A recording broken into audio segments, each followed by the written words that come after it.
Why would XRP be allowed to be listed on Coinbase for the public if it's intended to be such a high price? Because they don't care about retail, Gavin. Most people are going to mess this up, and they know that. And I'm not saying that to be mean. You can just look at statistics. 60 to 70% of people that win the lottery go bankrupt within 3 to 5 years.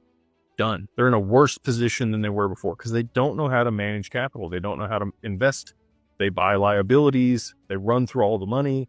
Hundreds of millions of dollars burnt, lit on fire in 3 years because people don't have the financial education. They don't have the resources. They don't have the network. They don't have the professionals they need to be able to manage this appropriately. And they know that's what's going to happen to all these people. And most people are going to sell it. Most people don't care. They want the cash, and they will sell the XRP at a high price, and then the institutions will use it. And again, like I said earlier, retail might hold 2 billion XRP, maybe like 2% of the supply. And the other reason is they needed retail to create liquidity in the market so that they could test the asset. And look, like there's lots of people that are like, Ripple sells XRP to fund their business. Yes, they absolutely do. That's not a bad thing in my opinion. It is a positive feedback loop. They're able to use it to fund their business, to continue to build out the success of the network that continues to raise the value of the token that they sell to fund their business, to build out the network, to increase the value of the token.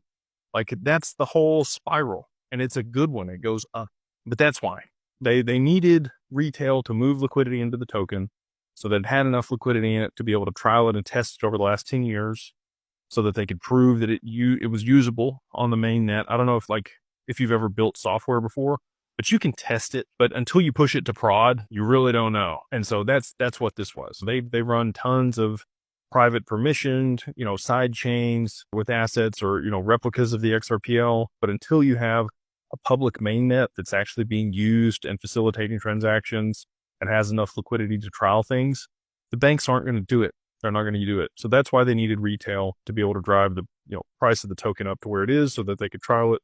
And then now that they're ready to use it, they'll push it up